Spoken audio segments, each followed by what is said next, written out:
Pregnancy and substance use disorder. It's a problem in Nevada that one university is tackling in a non-traditional way. Plus, those really great doctors and the students that are associated with them want to do research, and we don't have that here. Las Vegas needs lab space for research, and the city is holding a $10 million competition for it. That's this week on Nevada Week.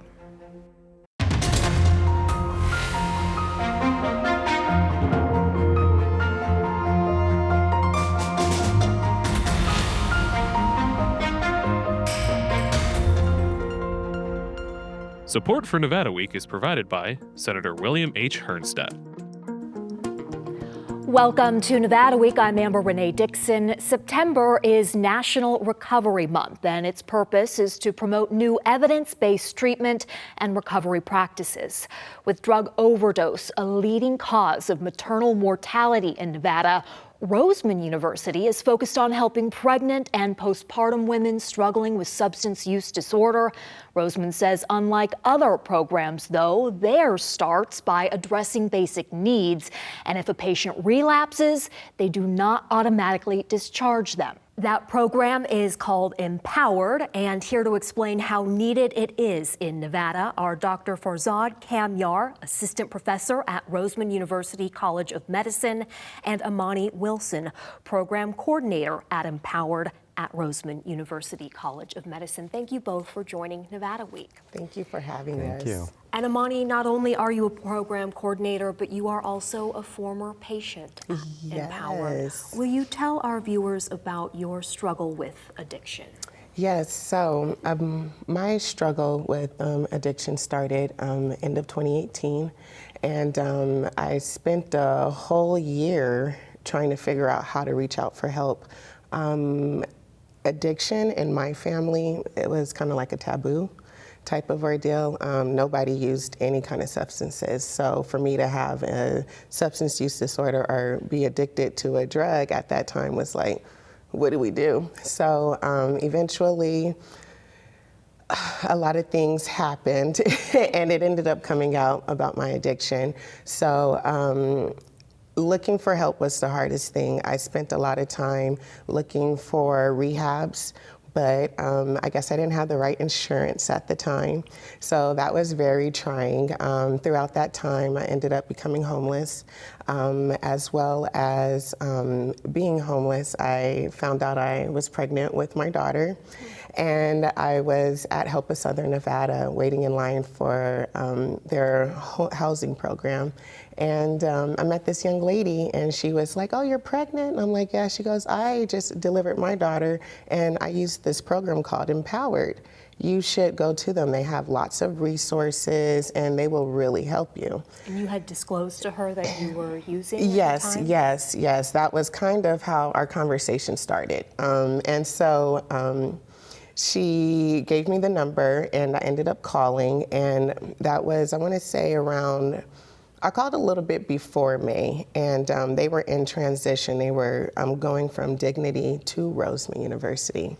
And so when I did my intake now, this is why I love Empowered, because most programs, they're like, you call, are you ready? Okay, well, come in at your scheduled appointment, and that's it. If you miss it, it's no follow-up calls or anything. So when I went to Empowered, I scheduled for my intake appointment and I missed it. And instead of not hearing anything, I got a phone call. Hey, you okay? Well, let's reschedule. I missed that one too. I missed 3 appointments. And on my end, I could tell, like, she never showed any frustration, but in my head, I felt like, okay, you're kind of irritated. Let me get my butt into this intake. And on the 4th time, best care ever. I left that intake with clothing items because I was homeless. I was hungry and homeless, but I was homeless at the time, so I didn't have any clothes that fit me while being pregnant. So they gave me a lot of maternity clothes. I left there with hygiene items and just a sense of having somebody there to support me.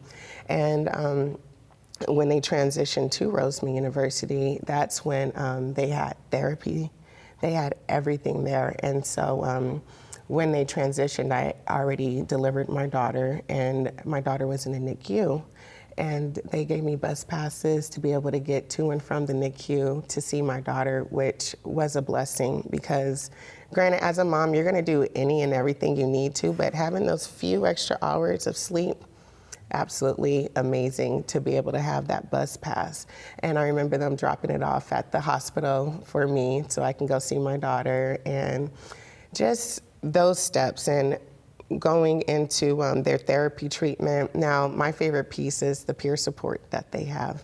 Peer support is absolutely amazing. It's someone who has been through the struggle, through an addiction, substance use disorder, and they're now, they've had their time in recovery, and now they're able to be like a guidance to you.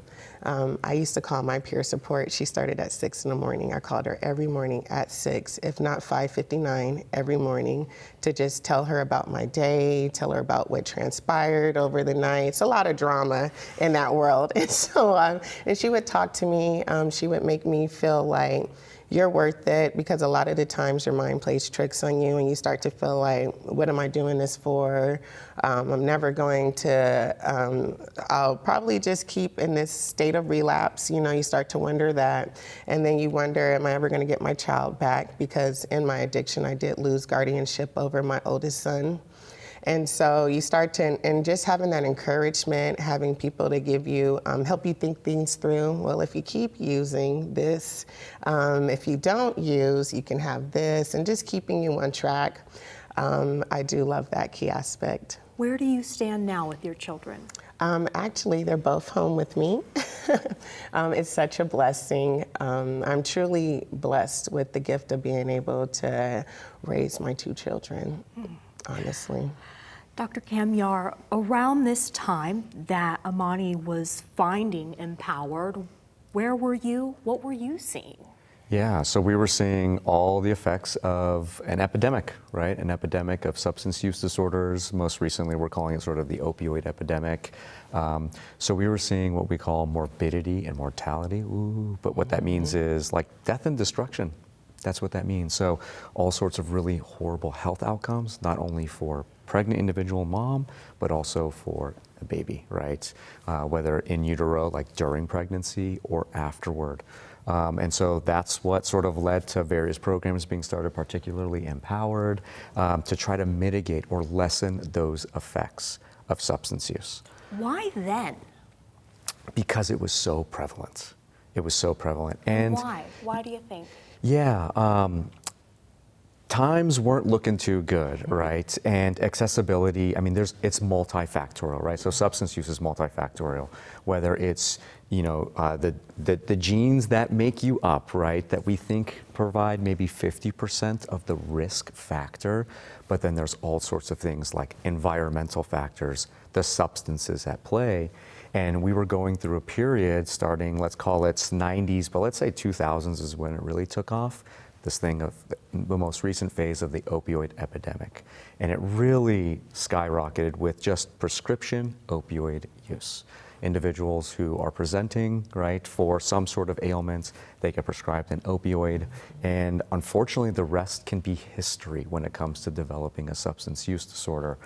Particularly if you take opioids for more than 7 days, then your risks of developing an opioid use disorder are 2 to 3-fold, which is significant. Then you throw in methamphetamine, getting really potent methamphetamine, really available methamphetamine, advent of mass-produced fentanyl, and you've got this sort of cascade that leads into really high numbers of substance use. Amani, can you tell me about the stigmas you have faced as a pregnant woman who was also using? So many. It's unfortunate. It really is very unfortunate. The stigmas that women, mothers, who suffered or who are suffering with the opioid or stimulant use or any kind of substance use. A lot of it I faced was from our physicians. I would go to get my health care and I would be treated not so kindly. A lot of just negative comments not using person first language. So, oh, you're an addict, instead of saying, oh, you're somebody suffering with stimulant use disorder or substance use disorder, because those things make a difference. I've been to the point where you get to these healthcare places and you get treated so bad, or they're looking at you in a type of way, or they're making comments, or they're not taking your blood correctly and accusing you like, oh, I thought you used substances. You mean you can't handle it, getting your blood drawn type of ordeals, to the point where it's hard and it's very discouraging. I hate to say this, but during my pregnancy with my daughter, I did miss a few appointments because I was scared of being looked at a certain way, or just other factors that, you may think about, like such as CPS and whatnot. Those are the things that you're very nervous about. So Empowered helps you advocate for yourself. And that's the biggest key that helped me. So like, let's say if I do have a doctor's appointment and maybe I don't know what to ask or whatever, I can go meet with Empowered before. They can go, hey, I want you to make a list, bring your list with you. That's what our program manager always says. Bring your list with you with your questions and ask these questions. Let's say I was like really nervous and I've like been traumatized by the doctors. I could ask somebody to come with me and they would join me, accompany me to my appointment. Doctor, can you give some sort of insight into why medical professionals would be so forward with this stigma? Yeah, because that's been the norm. It's been status quo for decades and decades. Is that what you're supposed to do? Are you taught to do that? So generally, no. I'm going to try to make a blanket statement that says it's not what we're taught to do, but it's sort of when you haven't been taught what to do, then it lends itself very well to what is the environment, right? What is our society, how does our society view things? Because then that becomes the norm, right? So if I'm a physician in training, let's say 40 years ago, where substance use disorder was not something really talked about, right? I was never trained. And so now I'm living in this world, right? I'm living in this country, and I see things like on the media, in the news, for example, and the common portrayal of substance use is that moral, like ethical failing. And it only happens to folks that are doing it to themselves and really aren't the best of folks. Yes. And now we find totally wrong, right? Totally wrong. I will say with confidence that substance use disorder does not discriminate against race, color, socioeconomic status, where you live, what career you have, what profession, what degrees. So it's all sort of encompassing and ubiquitous. And I think that now that's sort of helping folks realize now with the new education. So for example, at the College of Medicine, which just started, we are absolutely integrating what we call best practices, right? Evidence-based practice into our curriculum so that the doctors and clinicians of tomorrow hit the ground running, sort of already knowing how to treat, understand, and communicate with folks that are suffering from any mental health issue, which includes substance use disorder. And that leads into your call for universal screening. SBIRT. Yes. What is that, and what difference would that make in this particular scenario with new moms and women who are pregnant who are also struggling with addiction? Yeah, absolutely. So SBIRT, that acronym stands for Screening, Brief Intervention, and Referral to Treatment. And this is something that clinicians have been really good at for decades and decades and decades. Again, I'll bring in sort of the analogy to other chronic diseases like diabetes and high blood pressure. We screen for diabetes and high blood pressure. My guess is, Amber, every time you've been sort of in a clinician's office, they've checked your blood pressure, yes, and that's screening for high blood pressure. And then if they find something, they will do something, right? We don't ignore, we don't sort of curtail to the side. So that's what we're asking for. We're asking to screen universal. You said it, it's the key, because we don't want to target. I don't want to look at someone and say, you look a certain way, let me ask you some questions about substance use. I want to make sure that I ask it of everyone who comes in the door. And that's the best practice, right? Universal screening. And in the world of mental health and substance use, I don't have a blood pressure cuff. I don't have a blood test. Right now, our best practice is what we call using a validated tool, which is questions. Whether it's questions that I'm asking you in person or questions that I've placed on a form and that you simply answer, like things like yes and no. Have I used substances in the past? Yes or no? Do my parents use substances, et cetera, et cetera? So then that allows clinicians to screen for, and if something pops positive and it's looking like this individual may be, then I'm going to further ask questions. I'm going to perform what we call a brief intervention, which is basically asking you questions. Is this something that you think is going on? And do you think you want treatment? And if yes, then I'll do the referral to treatment piece, which completes ESPERT. We do it for many of our major medical diseases. We're not doing a good job when it comes to mental health and substance use. Yes. That's the big ask. We have run out of time. I have so many more questions, but I really appreciate both of you making the time to join Nevada Week. Thank you for Thank you. having Appreciate us. you. We continue with more healthcare news now. The city of Las Vegas is accepting proposals for a biosciences incubator lab, and the winner will get $10 million. What the city stands to get in return for that, Nevada Week recently spoke with Jason Morgan, CEO of Carrot.net. That's the company managing this online competition. And we also spoke with Brian Knutson, Las Vegas Mayor Pro Tem, also the city councilman of Ward 1, home of the Las Vegas Medical District, which is where this future lab will be located. Here's how he described this multi-million-dollar venture known as the BioHeath Innovation Challenge. So the best way for me to explain it is talking about my family. I've been here for 20 years. I'm fortunate enough to be a councilman in Las Vegas, and I have the experience of having a couple of very, very sick children when they were younger. I spent a lot of time in the hospital, great hospitals here, great doctors, great nurses, but healthcare here is significantly further behind where it is in other parts of the country. So when I talk to doctors and nurses in the middle of the night, and I have a lot of exposure now to the healthcare field, what they tell me is missing in Nevada is expanded biohealth research lab space. Those really great doctors and the students that are associated with them want to do research, and we don't have that here. So here we come to a BioHeath Innovation Challenge, making sure the rest of the world knows that Las Vegas is a place to relocate or to build a business here, and we want you here in Las Vegas. Jason, you said you have done this in the past. What work have you done here in Las Vegas? You also said that you have done this kind of competition process for NASA even. Absolutely. So about a dozen years ago, the U.S. Department of Commerce hired our firm to work with 3 cities, Las Vegas, Hartford, and Greensboro. Now, at the time, our Mayor Pro Tem was working in the planning department, and he was the one that actually applied for the grant that the city received in order for us to work with the mayor and to run a competition here that focused on new economic development in the city of Las Vegas. We went on to build the company out, and we work with NASA, we work with this various states governing regional authorities, and any time NASA, for instance, would want to run an open sourcing competition, they would work with us. And we're very proud of our relationship with NASA. We're one of many contractors to them.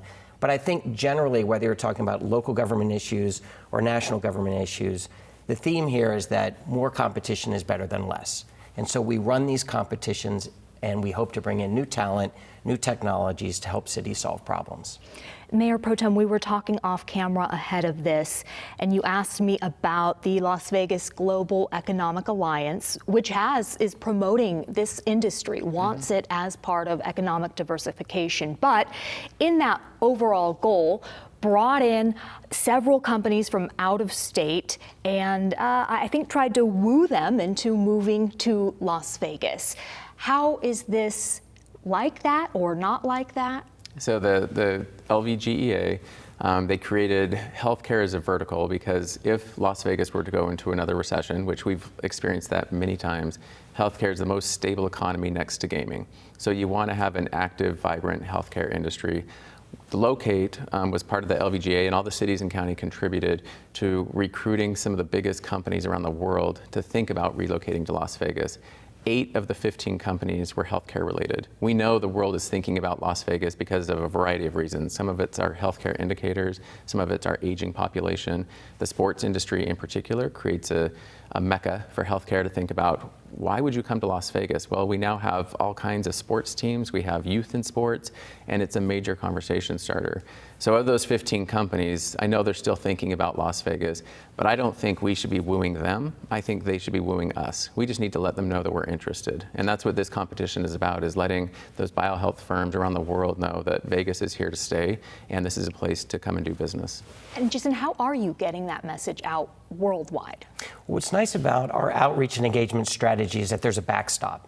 So if you go to biohealthinnovationchallenge.org, you can see exactly what's required to participate, how you're going to be assessed, who's going to assess you, and what those rewards are. And so to promote a message that says, please come here, please come to this website, the registration deadline is January 22nd, please register to apply, we can marshal a campaign that starts to attract national and international interest. Unfortunately, there are many programs like this where you end up begging more questions than answers. So we've tried to create a place where people can come to see exactly what is required of everyone to compete for resources here in Las Vegas. Mayor Pro Tem, there are requirements for applicants. They have to have a certain amount of money available up front. So the city of Las Vegas is willing to put $10 million out there. But there are requirements. We're not just going to throw away money. We're not just giving it away to any one group. It's going to have to be a very competitive process. They're going to have to demonstrate that they have $20 million to put into the downtown Las Vegas Medical District.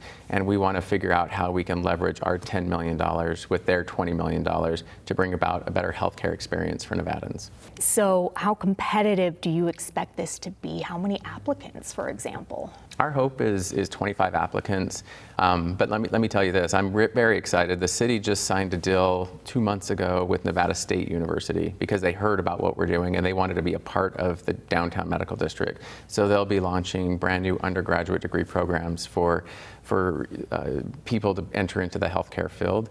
We also, I can't say who it is, but we have a major university that is in negotiation with us to come into the Las Vegas Medical District to talk about biohealth lab space. And without even signing up for the competition yet, we know there's already interest in coming into downtown Las Vegas. So I think the competition is going to be icing on the cake. Just putting it out there means that Las Vegas is putting its name out there for the rest of the world to say this is a great place to do business. And as Nevadans, we need to welcome them because we need greater healthcare here. What is the ultimate goal? After you have this lab established, what do you believe the ripple effects will be here in Las Vegas? So for my son, when he was hospitalized, we had to go out of state eventually. Like I said, great doctors, great nurses. The infrastructure for healthcare here is about 30 years behind. And that's scary to say it, but I've lived through it. We had to go out of state. What the ripple effect is that 10, 20 years from now, Nevada catches up. Nevada is providing the right healthcare. Healthcare is available for everyone who needs it and wants it, and we are caught up with the rest of the country. That is the ripple effect of what we're doing, and we are going to need some groups outside of Nevada to look into Nevada to say we can come there, we can help diversify your economy, and we can provide better healthcare for your residents. Last question, how do you determine a winner? Who takes that? Would that be you, Jason, or? So our job is to provide data, but ultimately the city council gets to approve how city dollars are spent. So if you go to the website, biohealthinnovationchallenge.org, you can see who those judges are in that first round of assessment. You can see the scoring tool that they're going to use, and you can even read about the algorithm that we use to make sure that scoring process is fair. Once those judges have scored our applicants, they provide that data to the selection committee, which is the city council, and the selection committee ultimately uses that information to inform a final awardee. In this case, the money would be a grant. See, that sounds so complicated to me. So here's how I would say it, is you have a bunch of really committed people that are trying to make the world a better place, trying to improve healthcare. They start talking to each other. They submit an application. There's a panel of judges. So on those panel of judges, we have hospital CEOs, we have scientists, we have lawyers, we have economic development folks. So when they submit their proposals, we have all these really important, critical people in Nevada looking at the proposals, and I'm almost willing to bet there's going to be these collaborations that happen outside of the competition to say, hey, maybe UMC Hospital wants to partner here because they saw part of this application, and there's a good partnership there. Once those judges talk, they'll narrow it down to a smaller group of people. The city council will rely on experts. So it's not going to be me as an individual saying, I like your firm, come to Las Vegas. It's going to be me relying on the expertise of scientists and lawyers and hospital CEOs and other doctors that are saying this group is good for Las Vegas. This is how we improve healthcare. And that's what I think is most important about this process, is it builds these collaborations that right now we all kind of operate in silos, and Nevadans deserve people who are working together to improve healthcare. And the decision will be made when? The fall of next year. Fall of next year. And just because we're talking about this, and I appreciate you letting us come in and talk about this, in the next 6 months, I'll be doing 2 ribbon cuttings for groups that are coming in because we started talking about this 6 months ago. Wow. Because they see that Las Vegas is a place that wants business to come in, wants to improve healthcare, and there's lots of people out there that just wanted to be asked. That's what we're doing, is we're asking them to come to Las Vegas. My producer brought up a really good point ahead of this, that at one point, it was hard to believe that Las Vegas could ever become a sports hub. Is it possible that this will be the same for healthcare in Las Vegas? That is all I think about. And it comes back to my kid staying at UMC Hospital. Great doctors, great nurses. No one wants to be there for a month, and I was there for a month, and it's all I think about that keeps me up at night, is how can I improve healthcare so that other people don't have that same experience. This is my best way, this is my best foot forward to make healthcare better here in Nevada. How are your children doing now? They have a lot of energy right now. They are very healthy right now. I'm so proud of them. And we wouldn't have gotten anywhere without the healthcare we do have in Nevada. But Nevadans deserve a lot better. My children deserve a lot better. And this is how I'm going to do it, is by making other people compete to see how great Las Vegas is. But my kids have a lot of energy. They're making me very tired right now. Gentlemen, thank you so much for joining Nevada Week. Thank you so much. I appreciate it. The $10 million for this initiative comes from the Las Vegas Redevelopment Agency. The city says the agency serves to revitalize certain parts of Las Vegas and gets its funding from a percentage of a property tax established when the agency was created in the 1980s. For more information on the BioHeath Innovation Challenge and on the Empowered program at Roseman University, go to our website, vegaspbs.org, and I'll see you next week on Nevada Week.